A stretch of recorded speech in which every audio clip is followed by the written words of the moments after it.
Shalom, dear children. Before we begin, allow me to introduce myself properly. I am Rabbi Shalom. Maybe you have never seen me before, but today I came here especially for you. I want to look closely at you. Yes, at you too, listening to me right now. Because today, we will go on a journey together. You know, our sages say something wonderful. The stories of our fathers are the mirror of our soul. And they also say, whoever listens comes to life anew. So before I begin my story, I want to ask you a few questions. Have you ever felt longing for a place you have never been?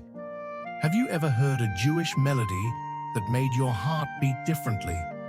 Have you ever looked at the Shabbat candles and imagined what Jewish life looked like 100,000 years ago? If so, then inside you there is that same flame that I also carry within me. I grew up in a world that no longer exists in the streets, but still lives in the memory of our people. The Jewish world of Europe before the war. The world of the shtetls, small towns where Torah was the air we breathed. And there, life was simple, but filled with holiness. Today, I want to open that door for you, to show you how we lived, how we learned, how we celebrated, how we loved one another, and how the Jewish light shone, even when the world was dark. But before we enter the story, remember this: every one of you is a continuation. Each one carries within them a piece of everyone who came before. And today, you will recognize that piece. Are you ready? Then hold my hand. My name is Rabbi Shalom, and now, together, we will set out on a journey into a time of life, light, and hope.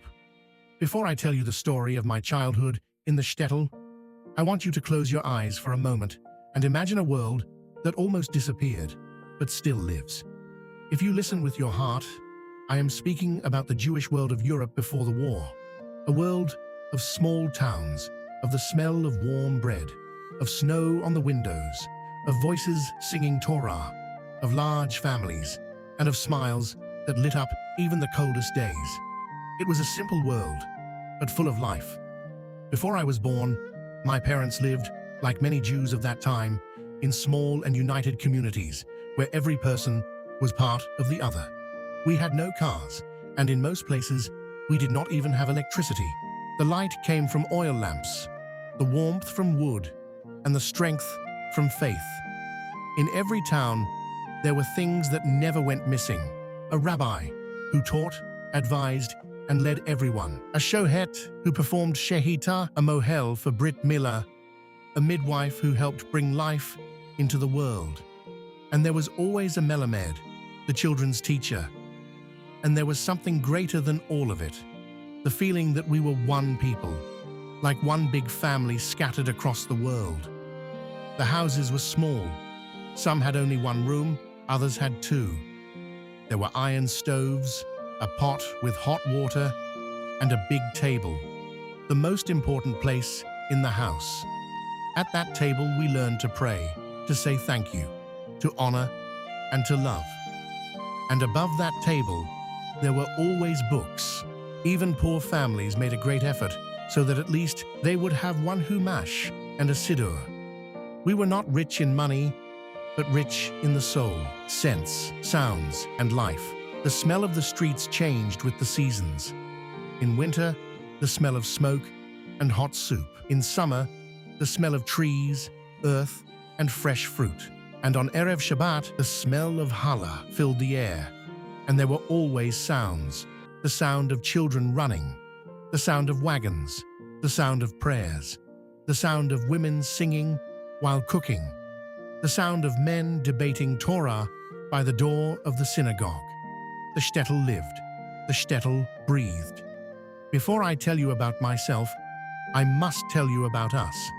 The children of the shtetl woke up early, even when it was cold. We washed our faces with cold water and ran to the Heder, the Jewish school. The melamed taught us patiently, or tried to teach us. He pointed to each letter with a small stick and said, "This is not just a letter, this is a candle, and you are the one who lights it." We learned Torah and we sang. We always sang. Was there poverty? Yes. Were there hardships? Yes. But joy was never missing. I want you to understand something very important. In the shtetl, no one was left alone. If a family had no money to buy food, people organized and brought warm food. If someone was sick, the children ran to call the midwife, the doctor, the rabbi. If someone was sad, the neighbors invited him to a Shabbat meal. That is how we lived. Each one carried a small part of someone else. And now, yes, I want to tell you what my life looked like. I lived in a very small shtetl. The houses were wooden, so close to each other that if you sneezed, the neighbor answered before you had time to take out a handkerchief. The streets were dirt, but our feet were free. The mornings were full of life. The milkman walked with his bucket, the women swept the doorway, the children fought over pieces of fresh bread, and the rabbi walked slowly, blessing everyone.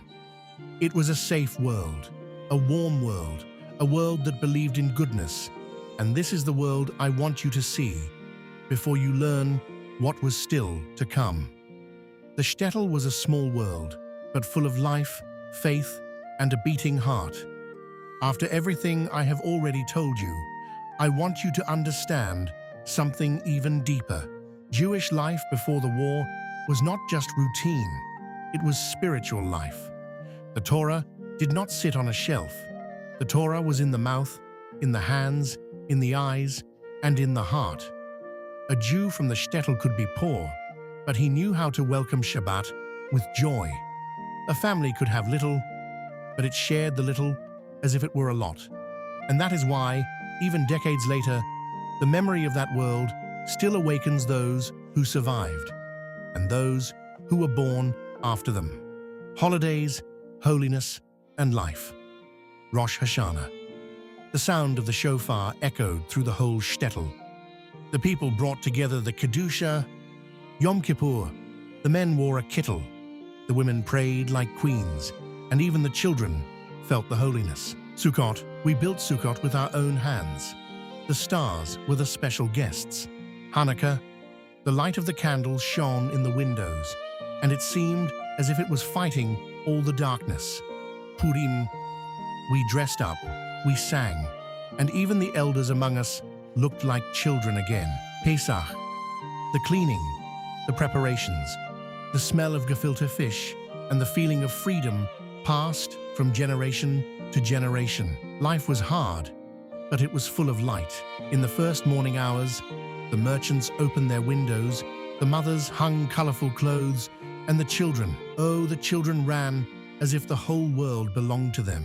The Jewish cobbler, the Jewish milkman, the Jewish tailor, and each one had his smile, his story, and his dream. And at the center of everything, the Beit Midrash, our house of Torah study. If you pass by, you would hear voices singing the Torah. Yes, singing. Because studying was not an obligation. It was joy. But the most special moment of the week always arrived on Friday, the preparations for Shabbat. Have you ever seen an entire community preparing for a single moment? It was simply magical. The women baked challah, and the smell reached the street. The men returned quickly from the market, bringing fish for the evening meal, and the children, like me, received the most important task, polishing the candlesticks.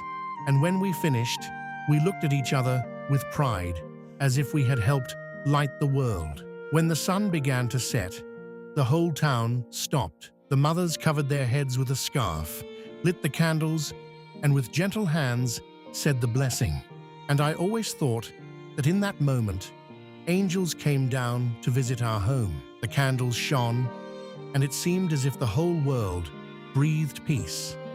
After lighting the candles, we went to the synagogue. But don't think everything was quiet. Not at all. Everything was full of music, song, and joy. The Hasidim danced and sang Leha Dodi, the Lithuanians said Tehillim precisely and with a clear voice. The Sephardim sang warm melodies full of soul. Each group had its style, but in one thing everyone united: love of Shabbat. And when the Hazan began to sing, it felt as if the heavens opened. The table was simple, but Shabbat made everything shine. We sang Shalom Aleichem. We made Kiddush over wine, and we ate the challah, and then the stories came. My grandfather told wonderful stories about prophets, kings, angels, and even about fish that knew how to speak. And I believed every word. Shabbat was a festival reborn every week. The children of the shtetl were free to play, but on Shabbat, we were quieter, more attentive, as if that day changed us too. After the meal, we ran between the tables, invented melodies, and sometimes imitated the great rabbis of the town, but only a little. And now I want to show you something even more special: what a Jewish wedding looked like in the past. Oh, how beautiful it was.